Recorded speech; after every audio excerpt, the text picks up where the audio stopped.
Hey everybody.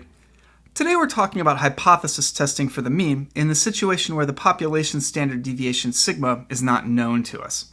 And this is the typical situation in the real world. If you don't know the population mean, why would you know the population standard deviation? When sigma is unknown, hypothesis testing for the mean is done using a t-statistic. And the formula for that t-statistic is x bar minus mu naught over s over root n, where mu naught is the population mean that we're assuming from the null hypothesis, s is the sample standard deviation, and n is the sample size. Notice that this formula is almost exactly like the formula for the z-score for x bar when the population standard deviation is known, just sigma has been replaced with s. In other words, we're approximating the population standard deviation with the sample standard deviation. This test statistic t quantifies how far the sample mean is from the expected value when the null hypothesis is true. In other words, when the null hypothesis is true and mu is mu naught, we expect t to be pretty close to 0. And when the null hypothesis is false, we expect t to be further away. When the null hypothesis is true, this test statistic has a t-distribution with n minus 1 degrees of freedom, where n is the sample size. So basically, subtract 1 from your sample size, that's the t-distribution you're in. The graph is pretty much identical to the standard normal distribution. It just has fatter tails and a less pronounced hump in the middle. The process of hypothesis testing is fundamentally exactly the same whether the standard deviation is known or not. The big difference is just whether the p-value is computed from the test statistic using the standard normal distribution when the population standard deviation sigma is known, or the distribution t of n minus 1 when you have to approximate it with a sample standard deviation. The steps to carry out a hypothesis test for the mean when the population standard deviation is unknown are pretty much identical to the steps that you follow when the population standard deviation is known. The difference is just you're using a t-distribution instead of the standard normal when you compute your p-value. First, determine null and alternative hypotheses, and you want to carefully choose between a one-sided or two-sided alternative. Remember that the null hypothesis is typically the single value that is of interest to you in your study, and the alternative hypothesis is the thing that you think might actually be true, the thing that you might actually be trying to gather evidence in favor of. You should default to a two-sided alternative hypothesis if you don't have a specific reason to choose a one-sided one. The two-sided alternative is the more conservative version, less likely to give you type 1 errors. Second, you assume the null hypothesis is true and then compute the t-statistic corresponding to the observed sample mean using that null hypothesis value for the population mean. Then you compute the p-value of the test using the distribution t of n minus 1.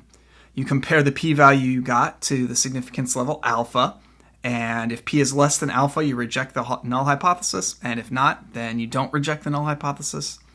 Finally, you should always give a conclusion in ordinary human language. In other words, something that a non-statistician could understand. You shouldn't be specifically referring to words like null hypothesis or alternative hypothesis. It should be about the situation that you're actually trying to draw conclusions about.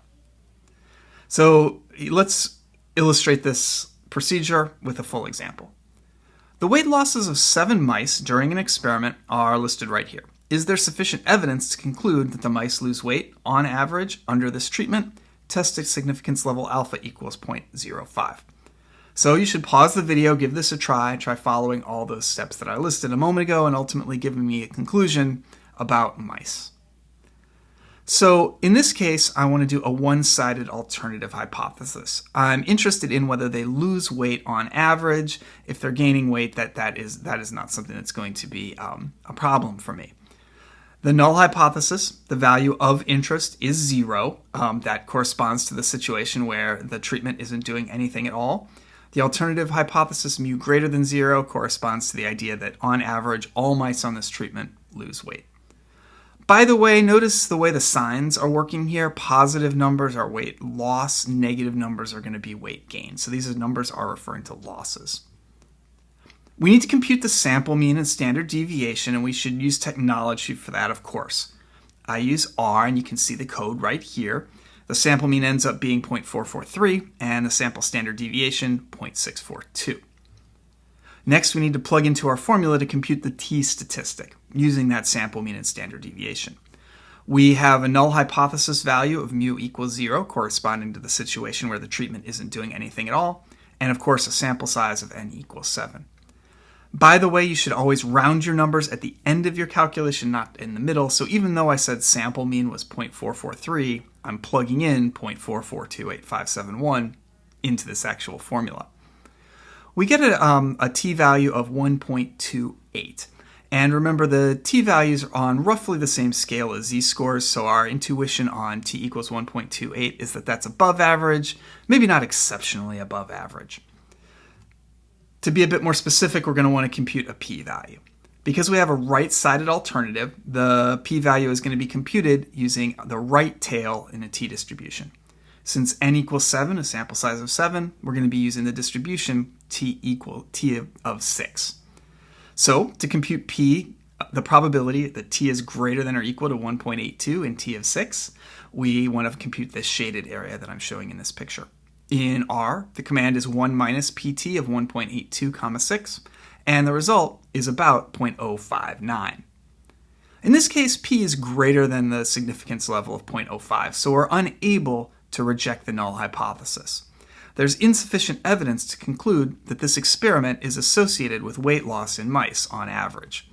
So it's plausible that the sample mean of x bar equals 0.44 could just be due to random chance. By the way, it would be wrong to conclude here that the average weight loss among all mice subjected to this treatment is 0. We don't have evidence for that specifically. In fact, we got a sample mean of average weight loss of 0.44. All that we can say here is that there is not sufficient evidence to conclude that mice do lose weight on average under this treatment.